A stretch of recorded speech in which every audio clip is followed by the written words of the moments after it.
வணக்கம் சொந்தங்களே.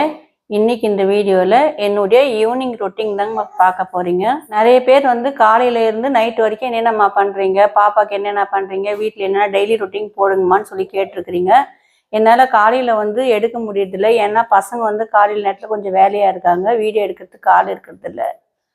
அதனால் இப்போ ஈவினிங் ரொட்டீன் மட்டும் என்னென்ன செய்ய போகிறேன். இன்றைக்கி வெள்ளிக்கிழமை வர, அதனால என்னென்ன செய்கிறேன் அப்படின்னு சொல்லிட்டு நைட் வரைக்கும் என்னென்ன செய்கிறேன்னு சொல்லிட்டு ஈவினிங்லேருந்து நைட் வரைக்கும் என்னென்ன செய்கிறேன்னு சொல்லிட்டு சொல்கிறேன் பாருங்க.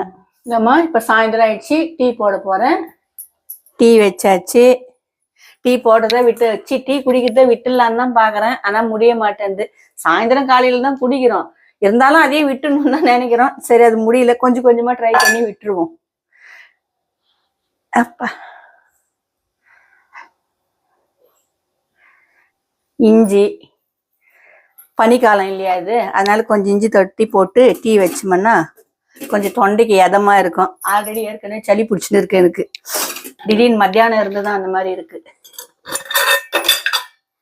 என்னம்மா, டீக்கு எல்லாமே ஒன்றாவே போடையும் ஒன்றாவே போட்டு நல்லா கொதிக்க வச்சுட்டாக்கா டீ தூள் இந்த சர்க்கரை எல்லாம் நல்லாவே கொதிச்சிரும். நான் அப்படிதான் டீ வைப்பேன். ஒருத்தர் ஒரு மாதிரி வைப்பாங்க. டிகாஷன் தனியாக காய்ச்சி வைப்பாங்க, பாலை தனியாக காய்ச்சிக்குவாங்க, கொதிச்சதுக்கு அப்புறம் டீ தூள் போடுவாங்க. ஒன்றும் கிடையாது, பால், சர்க்கரை, டீ தூள், இஞ்சி தட்டி போட்டோம்னா அதே கொதிச்சிடுது. கொஞ்ச நேரம் கொதிச்சதுக்கு அப்புறம் வச்சா டீ நல்லா சூப்பராக இருக்கும். டீ சிம்மில் வச்சுட்டோமா, அது பாட்டுக்கு அது மெதுவாக கொதிச்சுன்னு இருக்கட்டும். பூஜைக்கான சாமான் தேட்டுன்னு போகிறேன். ஏன்னா என்னால் காத்தால விளக்கேற்ற முடியல. ஏன்னா 10:30 மணிக்கு ராவு காலம் வந்துடுது. என்னால் அதுக்குள்ளே செய்ய முடியறதில்ல. அப்புறம் நடு உச்சி 12 மணி ஆகி போகுது. அதுக்குள்ளேயே என்ன 12 மணிக்கு எப்படி விளக்கு ஏற்றுறதுன்னு என்னால் ஏற்றுறது இல்லை. சாயந்தரத்தில் தான் செய்கிறேன். அதெல்லாம் ஒரு காலத்தில் செஞ்சிருந்தேன், இப்போ என்னால் செய்ய முடியல. இப்போ ஈவினிங் நேரத்தில் தான் செய்ய போகிறேன். பூஜை ரூமுக்கு போயிட்டு இதெல்லாம் கொஞ்சம் அலங்கரிக்க போகிறேன். அவ்வளோதாம்மா, பூஜை ரூமுக்கு வந்துட்டேன். பூவெல்லாம் வச்சுட்டு இந்த காமாட்சம்மா விளக்குக்கெல்லாம் கொஞ்சம் கட்டி தான் பூ போடுவேன், அதனால கட்டி நிற்கிறேன். சரிம்மா, நான் சாமி கும்பிட போகிறேன். இந்தம்மா, சாமிக்கெல்லாம் பூவெல்லாம் அரேஞ்ச் பண்ணிட்டேன். அதுக்கு கருப்பா தெரியுதுன்னு பார்க்காதீங்க, தேரி பூ. அது சிகப்பு கொஞ்சம் நல்லா இருக்கும்ன்றதுனால வச்சிருக்கேன். இது சாமி கொஞ்சம் கட்டி வச்சாதான் அந்த நூல் நிற்கிது, அப்படியே காமாட்சம்மன் விளக்குல நிற்கல, அதனால அதை அப்படி வச்சிருக்கேன். என் ரூம் சின்னதாக தாம்மா இருக்கும், சாமி ரூம் குட்டிஸாக இருக்கும். அம்மா ஒரு வீடு கட்டிட்டேன்னா அப்போ சொந்த வீட்டில் காட்டுற குடுப்புனா கடவுள் எனக்கு கொடுத்துருப்பாரான்னு தெரியாது. இருந்தால் கண்டிப்பாக சொந்த வீட்டில் சாமி ரூமை காட்டுறேன்.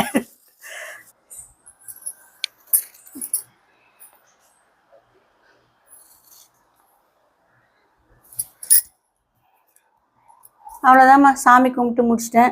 அம்மா என்னடா முட்டி போட்டு கும்பிடலையேன்னு நினைக்காதீங்க. கீழே நான் முட்டி போட்டு உக்காண்டா என்னால் தூக்கி விடுறதுக்கு ஒரு ஆள் வரணும். அதனால கொஞ்சம் ஹைட்டாகிற இடத்துல தான் எழுந்துக்குவேன். அதனால தொட்டு பூமாதேவியை தொட்டு தான் கும்பிட்டுக்குவேன். சாமியை தொட்டு கும்பிட்டாச்சு. அடுத்து என்ன பண்ணுறதுன்னு பார்க்கலாமா. என்னடா திடீர்னு ஃபோன் பேசினுக்கிறேன்னு நினைக்காதீங்கம்மா. திடீர்னு பார்த்தா அப்பா வீடியோ கால் பேசிட்டாரு. சரி, திடீர்னு அட்டன் பண்ண வேண்டியதா போயிடுச்சு. சரி, கட் பண்ணி விட்டாலும் பண்ணிக்கிட்டே இருக்காரு. ஒரு டீ ப்ரமோஷன் பண்ணி கொடுத்தீங்கன்னா நல்லா இருக்கும். உங்களோட சப்ஸ்கிரைபருக்கு இதம்மா எங்க மருமக. ஓ, இதம்மா இதம்மா எங்க மருமக இது பேரு காயில போறதம்மா. இது பேர்லாம் சொல்லக்கூட எனக்கு தெரியல. மெகிந்தி இது கைக்கு இந்த சின்ன குழந்தைங்களுக்கு போடுறதெல்லாம் விக்குதாம்மா. ஃப்ரீயா எனக்கு ஒரு ப்ரமோஷன் பண்ணி கொடுமா ஆண்டி, ஃப்ரீ ப்ரமோஷன் பண்ணி கொடுங்க ஆண்டி, உங்க சப்ஸ்கிரைபர் எல்லாம் என்கிட்ட வாங்கிக்கிட்டோம் அப்படின்னு சொல்லி இருக்குதுமா. உங்களுக்கு தேவைன்னாக்கா இதெல்லாம் ஆர்டர் பண்ணி அவங்க ஏதோ வாட்ஸ்அப் நம்பர் அது இது வச்சுன்னு இருப்பாங்க. உங்களுக்கு தேவைன்னா இதெல்லாம் ஆர்டர் பண்ணி வாங்கிக்கோங்கம்மா. சொல்லிட்டோமா. ஒன்னொன்னா காமிக்குது பாருங்க. இது எவ்வளவுன்னு பாத்தீங்கன்னா 399 மட்டும் தான். ஃபர்ஸ்ட் நம்ம எவ்வளவுக்கு சேல் பண்ணோம் ஆண்டி? 599க்கு சேல் பண்ணோம். பட் நிறைய பேர் லோ பட்ஜெட்ல கொண்டு வாங்கன்னு சொல்லி கேட்டிருந்தாங்க. இப்போ 399க்கு நம்ம பிரைடல் செட்டே கொண்டு வந்திருக்கோம். அதே மாதிரி சிம்பிளா வேணும், எனக்கு கல்யாணத்துக்கு வேண்டாம் அப்படின்னு சொல்லி கேட்டவங்களுக்காக சிம்பிள் கலெக்ஷன்ஸும் பாத்தீங்கன்னா நம்ம கொண்டு வந்திருக்கோம். இது எல்லாமே பாத்தீங்கன்னா 120 rupees மட்டும் தான். இதுலயுமே நிறைய டிசைன்ஸ் இருக்கு. நீங்க வாட்ஸ்அப்ல மெசேஜ் பண்ணீங்கன்னு வச்சுக்கோங்க. குட்டி குழந்தைகளுக்காகவும் பாத்தீங்கன்னா கியூட்டான ஸ்டென்சில்லாம் நம்ம கொண்டு வந்திருக்கோம். இது குழந்தைங்களுக்கு போறது. ஸ்ரீபாப்பா கையில நான் ஒன்னாச்சும் போட்டு காட்டுறேன், அவளுக்கு அழகா இருக்கும். ஏன்னா இதெல்லாம் ஜஸ்ட் ஒன்னு 50 rupees மட்டும்தான். இது எல்லாமே 120 rupees மட்டுமே. அப்புறம் வந்து இங்க பிரைடல் செட் எல்லாமே வெறும் 399 மட்டும்தான். ஸ்க்ரீன்ல தெரியுற வாட்ஸ்அப் நம்பருக்கு வாட்ஸ்அப் பண்ணுங்க. ஆன்ட்டியோட வீடியோல வந்து நான் ஃப்ரீ ப்ரொமோஷன் எடுத்துக்கிட்டேன். ஸோ வந்து இப்போ இதெல்லாம் ஃபோட்டோ ஷூட் பண்றதுக்கு நாங்க மேல போறோம். ஆன்ட்டியோட டே இன் மை லைஃப் மாதிரியே அடுத்து நான் என்னோட டே இன் மை லைஃப்ல போய் எடுக்கணும் இதெல்லாம். என் சேனல் பார்க்குறவங்க எல்லாம் மக மாதிரி இருக்கிறவங்க மருமக மாதிரி இருக்கிறவங்க தான் பார்ப்பீங்க.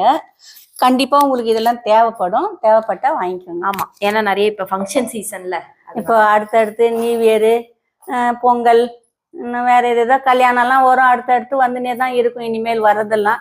டிசம்பர் முடிஞ்சா ஜனவரி வந்துட்டாவே எல்லாமே ஃபங்க்ஷன் சீசனாக தான் ஆரம்பிக்கும். வேணுன்றவங்க வாங்கிக்கோங்கம்மா. குழந்தைங்களுக்கும் வேணும்னா வாங்கி போடுங்க. அவ்வளோதாம்மா.